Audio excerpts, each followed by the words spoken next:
What's the smallest amount of power you've seen someone drunk on? I'm a video engineer at a TV station. One of our producers got her husband hired as my assistant. He was menacing.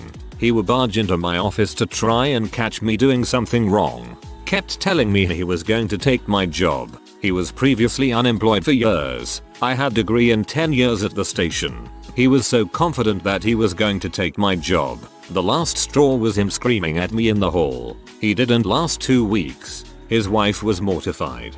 That sounds like a nightmare.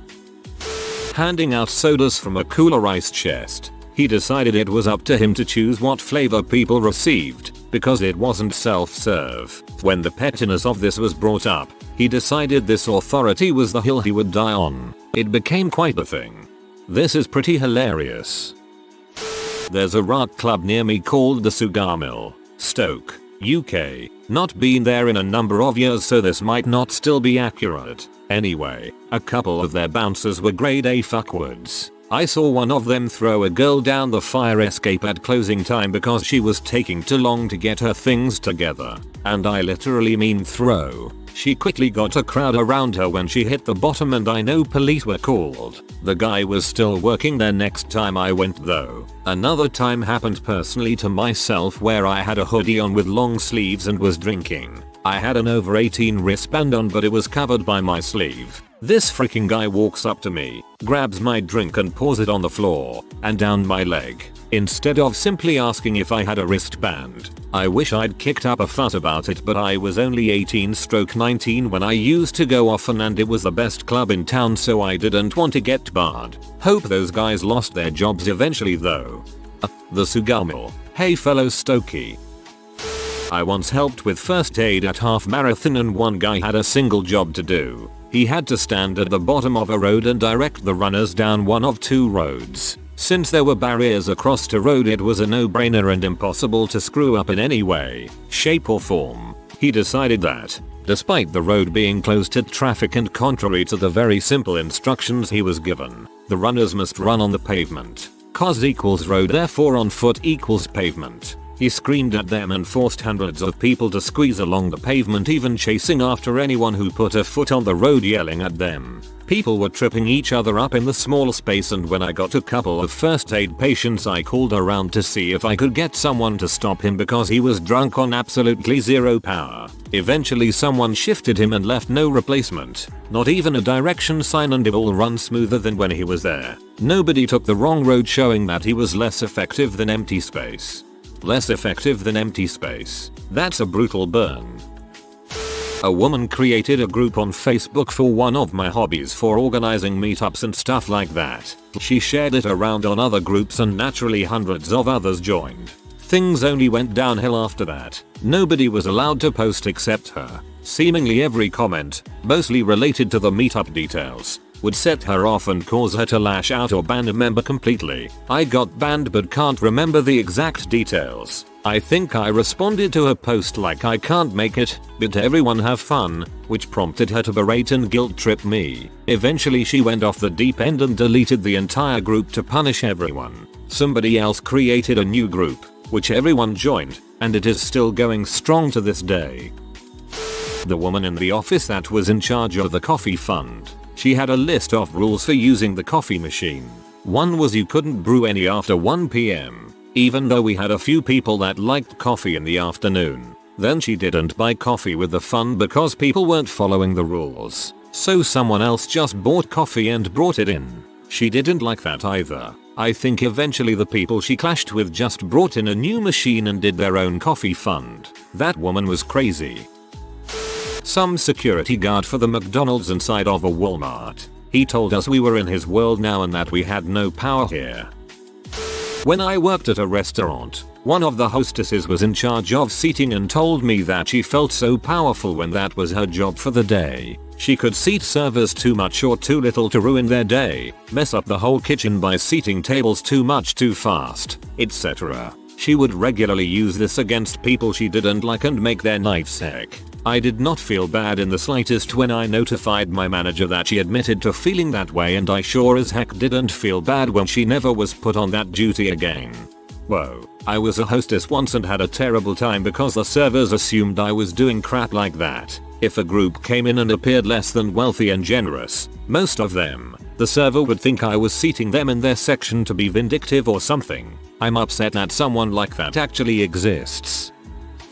Every gaming clan I've ever been in, the really fun ones were when the leader would be unable to make it to that night's festivities and would temporarily mod someone else. Almost every time. Instant powermonger. Next day, what in the frick did you do, and removal. Like they forgot it was temporary. From my experience, most guild leaders are actually pretty chill. It's always one of the mods that thinks he's running a corporation. Years ago, while driving the US Gulf Coast from Texas to Florida, I was passing through Pensacola, Florida when I became confused about which turn I needed to take. I pulled just off the highway onto the edge of a massive empty parking lot and pulled out my large map. The nearest building was nearly a quarter of a mile away and I was just on the edge of this gigantic, unfenced parking lot. A rent-a-cop drove all the way from the building in a golf cart, got out and shouted at me, "No parking. This is a private lot. You can't park here." I'm sitting there in a car with California tags, the engine running and a map spread out on my lap, and this idiot is telling me I can't park there. He looked like Eric Cartman, demanding that everyone respect my authority. I ignored him until I found the road I wanted and drove off. I ignored him until I found the road I wanted and drove off. That must have pissed him off. The canteen lady at my old school, the deputy principal, blamed the students for littering what we call juices, which are like ice blocks, around the school. But what would you know? It was the canteen lady, who me and my friend found scattering the wrappers around the school and claiming it was the students. Makes me laugh to this day. This happened at my middle school, except it was crows hopping into the trash, throwing food and wrappers on the ground so they could dig through them more efficiently, and then flying away without putting the trash back because they're crows and don't know what littering is.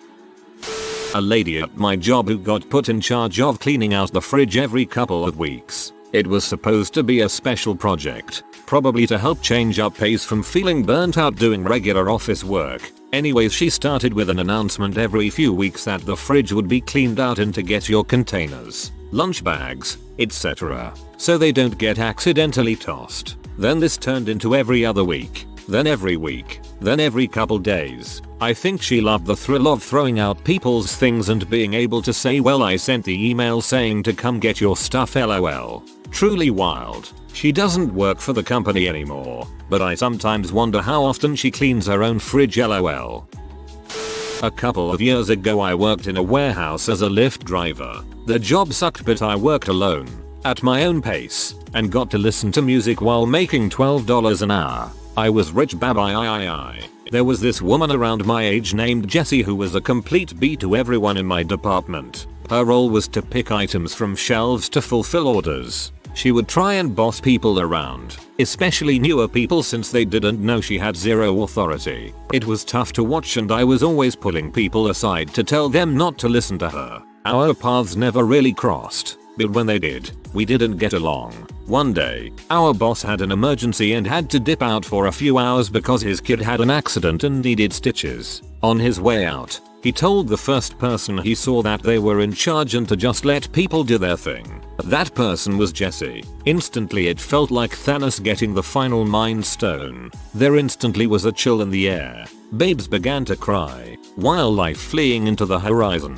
I knew it was going to be a rough night. Jessie immediately starts pulling people away from their jobs to do random, stupid bulls. People who picked items were now suddenly sweeping aisles despite lifts coming in and out of them. Within an hour, all synergy was out the window. I couldn't help but laugh as I watched from afar. Suddenly, her gaze reached upon me. I looked across the warehouse and saw her rapidly approaching me. I sighed, lowered my lift and prepared to be kind but stern. She gets right up to me and asks, "What are you working on?" as if I don't do the same crap every day, 5 days a week, for the past year and a half being there. She didn't like my answer and states how far behind we are with orders for the night. No crap, dude. You pulled everyone from their normal jobs for no reason. She tells me to get off my lift and start picking orders. I tell her I only pick orders once my work is done and I still have crap to do that if I don't get done. Well frick, third shift over. She starts to say something and I just take off. She has a freaking meltdown, dude. She's screaming at me as I'm 30 feet in my lift, laughing. She storms off and calls my boss. WHO is in the hospital with his son to tattle that I'm not doing my job. I don't know what was said, but she started crying, hangs up the phone, and goes home. The rest of the night everyone did their normal jobs. We got everything done, and team morale was high due to everyone bonding over their hatred for Jessie. The next day she was sent to another department, LMAO. That was beautiful. When my cat learned how to close doors, she started trapping the other cat in the bathroom by luring him in and pulling the door closed from underneath. She also pushes doors closed on me. I'm not sure if you could call it drunk, but she is very clearly pleased with herself when she does this, tail up, purring. My dog learned how to open doors, so now if one is closed without his permission he stomps up to it and kicks it open with an attitude. When my husband and I were getting married, we had to go to City Hall to submit the legal paperwork. We were living in a country where we were both conversational speakers in the language. The secretary of the official we had to meet asked me what my marital status was. I explained I've never been married. She repeated the question. I translated single from English. She continued to be displeased and repeated the question. I explained to her that if there was a specific word to describe a single female in this language, I didn't know it, citing that it's not our first language. We went in circles like this for at least 3 minutes. She berated us, saying that we shouldn't be getting married in that country if we didn't know the right words. Eventually she told me the word I should have been using. She turned to my husband and asked his marital status. He used the masculine form of the word she just told me to use. It was not the correct word. She just shook her head, corrected him, and stamped out documents. We went in to see the official, who looked over the paperwork we had filled out, signed it, and sent us on our way without any further issues. Building owner went on vacation and took his mother, who normally staffed the management office, with him. A nephew of his, Henry, was hired to fill in for the 3 weeks they'd be gone. It was an easy peasy job. Basically answer 2 phone calls, replace a dead access card and play solitaire for the other 755. Somehow Henry got it into his head that if he really took charge, his uncle would give him a permanent job, so he starts sending out insane missives on like day 2. The dumpsters are almost full, so some of your employees must be illegally dumping in them. No, it's just Tuesday. There's a reason they were emptied twice a week. I noticed over the weekend that several employee vehicles were parked in the lot. We are not a car storage facility. Cars left in the lot over the weekend will be towed. Dude, people work weekends. The final straw was Henry entering one of the companies on the ground floor after hours and taking pictures inside their offices because, and I quote, "it looked messy from the street, so I was just documenting it for the inevitable eviction." Keep in mind, this was a normal office, cleaned nightly. I think the most objectionable thing he could have possibly found in there was a coffee mug soaking in the sink. A bunch of the tenants put their heads together after that and tracked the owner down to a hotel in Ireland and dead but woke him up in the middle of the night. The maintenance man escorted him out of the building about 15 minutes later. The office assistant who took all the batteries that fit the wireless mice from the stationery cupboard and kept them in her bottom drawer. I once taught English in an international school in Egypt. The school was run by an army general in the Egyptian government and was pretty poorly mismanaged. We had a guy there who was responsible for some general maintenance around the school, but happened to have his office in the same room as the copy machine. Every day, teachers would bring their papers to his room to copy them for class, and every day the man would tell us to leave it on his desk, where there'd be a pile of teacher copies needing to be made. He wanted to make the copies himself. It was not technically his job, but the machine was in his office, and by forcing people to copy through him, he seemed to kept some level of necessary status at school. Copies would always be late, sometimes not being available until the next day, just depended on how the dude felt at that moment. Had an outside merchandiser at Home Depot yesterday tell me I couldn't use the self-service key cutter after I had been directed to it by an actual store employee. Store employee comes back and I told him what the other dude had said and he rolled his eyes. I go back to cutting my keys and the merchandiser walks back and asks me what I'm doing. I tell him cutting my key like the employee told me to and he gets snippy with me. My daughter basically told him to frick off. When I was in my late teens, I got a job at the arcade inside my local mall. At first, I was so stoked because I was an avid arcade junkie and I thought it would end up being the most awesome place to work. Sadly, it was absolute misery due to the horrible human being that was the store manager. This woman was so absolutely bitter with her life that she made up for it by making life miserable for the young people who worked there. She was mean, cranky, condescending and would do anything to make sure you understood it was her way or the highway. She'd worked for the arcade company for over 15 years and I guess that is all she had. One of the things she did was assign every worker a set of chores which she called her little chore list as if we were her kids. These chores often consisted of busy work, usually things that didn't need to be done but would take up the entire shift so that you couldn't ever just chill if it got slow. Her philosophy was, if you're on the clock you have to be working even if the work is pointless. The straw that broke the camel's back with me was when one of my chores on the chore list was cleaning the very top of the 15-foot glass windows.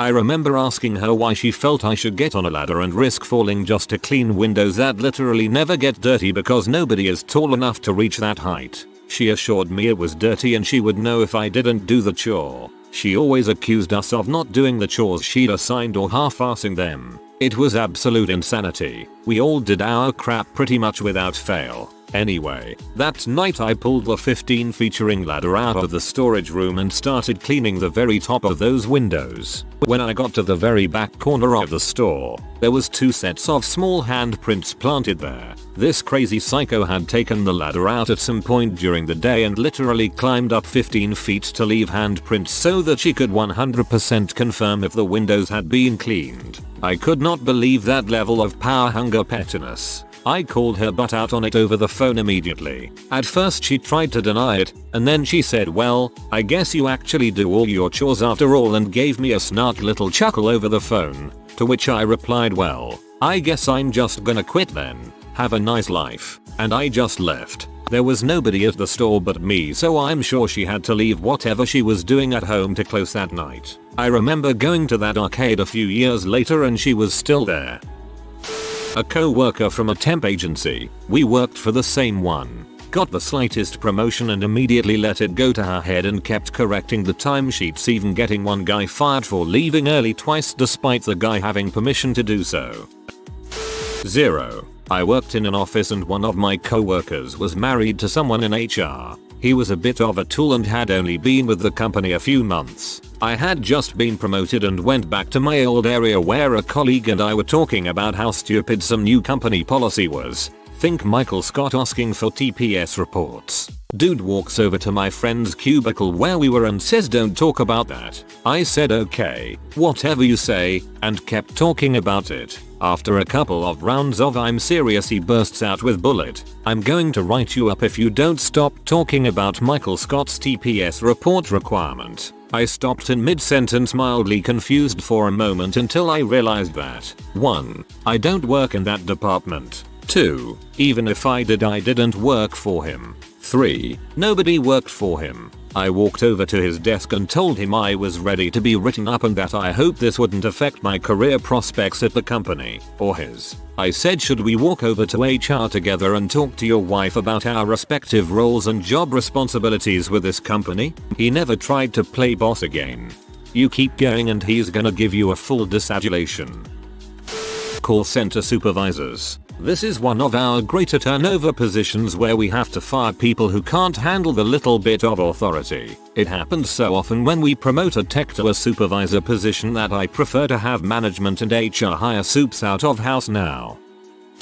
Honestly, children, it's hilarious to see the looks on their faces when you give them even the slightest amount of freedom. My GFS niece is 5 and one day she's playing Skyrim and her mom leaves the room to hear her daughter go, "Welp, shouldn't have attacked me then. Now you're dead. That's on you," and returns to find her 5-year-old looting a pair of frost trolls. The second one I like to tell involved a classmate in a 2nd grade field trip. It was a forgettable field trip to an old mine somewhere, but it was the trip back that was eventful. See, my dad liked to go behind mom's strict regimen and spoil us and take us to 7-Eleven to buy junk food just to hang out. So dad is driving a van of about 6 of us and this one kid, we'll call him Adam, is this scrawny dude from a pretty well-off but strict family that believes that sweet of any kind should not be fed to children. Dad mentions to all of us he's gonna stop by 7-Eleven before we head back to school and get us whatever we want. We're all stoked and excited for the Slurpees, hot dogs, candy and soda that awaits us. Adam is looking kinda confused. He doesn't say anything until we get to the 7-Eleven. We all rush out and tear through the store grabbing whatever our hearts desire. Adam is hesitant and doesn't go in. Dad doesn't ask what's wrong. All he does is walk over, hands him a $20 bill and says, "Don't worry, I'll just say you got trail mix. Now get whatever you want." He spent all $20, bought a hot dog, 3 sodas, a small Slurpee and oh so many candies and chocolates. He made sure to grab as many different kinds as he had. He then asked my dad to pack it all in his backpack. Cause dad is freaking champ, he packs it in a way that basically makes it undetectable. Kid was nervous but had an almost sinister look on his face. He then called in sick 2 days later from eating all that candy, but I'm sure it was worth it. That was probably a very pivotal moment in Adam's life right there. Your dad showing him that sometimes it's okay to treat yourself. What a legend. A receptionist at an office I once worked at was extraordinarily concerned that we were spoiled on chocolate milk powder. She would buy 1 small canister a month for an office of 150 people. Then when we wanted some we had to ask her and she watched us scoop it into our cups.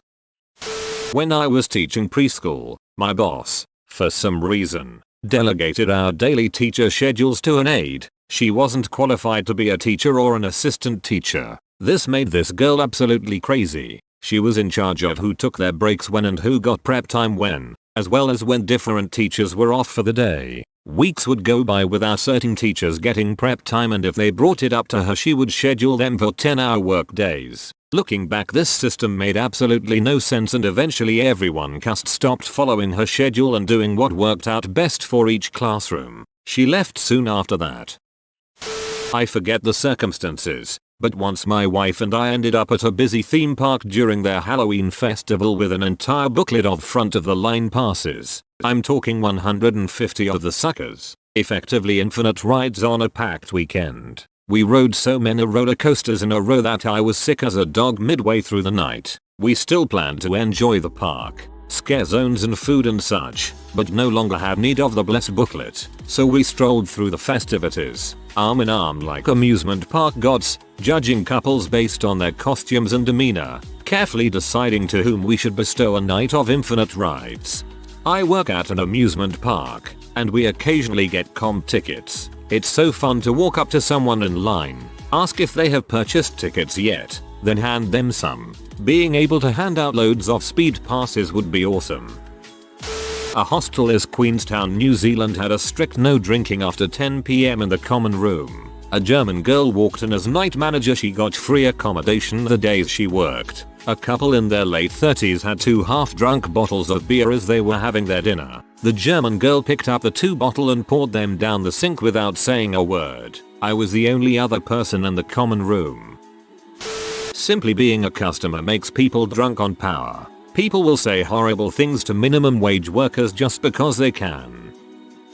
In the 4th grade I had a social studies teacher that basically every student hated, but she hated me in particular for no apparent reason. Now I have dysgraphia, which among other things means my writing isn't the neatest, especially back then, and significant amounts of writing can cause wrist pain. One of the ways she would make my life miserable was if I didn't write neat enough or if my eraser didn't ease a bit clean enough to her standards. She would make me rewrite the whole assignment, and this particular class was right before recess, so she could keep me there rewriting assignment papers nearly as long as she felt like it, since I didn't have a different class I needed to go to immediately after.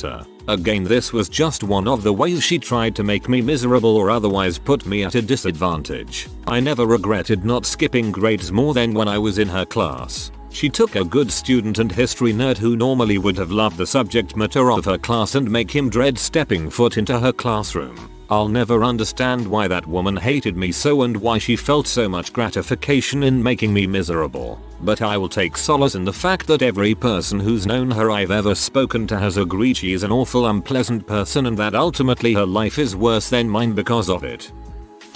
My nephew had a little single shot Nerf gun, and around 5 years old he realized how his cousins, my daughters, would flinch away when he pointed it at them. I saw the moment of realization in his eyes, saw the dawning power that he felt. They asked him to stop and he defied them, drunk on the power of a one-shot Nerf pistol, and so I put a freaking stop to it. Little kids should experience no joy in making others feel powerless. I am no longer the favorite uncle.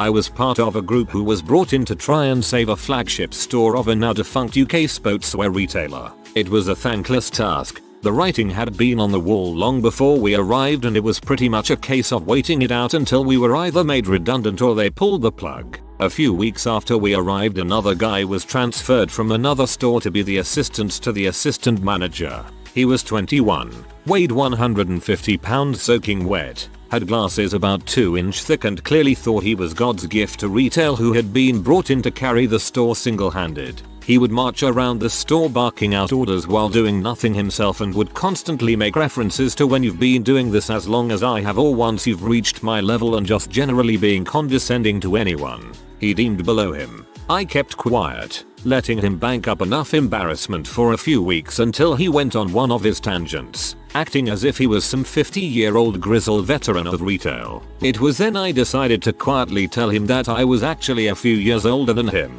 had been a retail manager since I was 18, and was on a higher level salary than him. I've never seen someone shrivel up so fast. Needless to say, none of it ultimately mattered, as one by one we were all picked off as a result of cost cutting until the business shut down permanently the next year, but it was nice to bring him down a peg or two.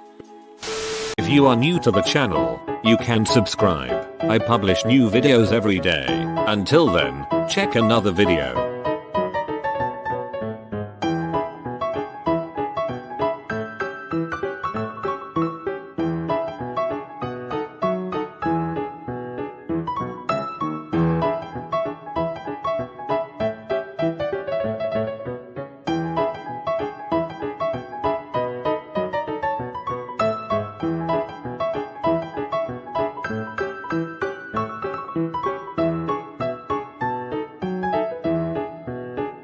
Bye for now.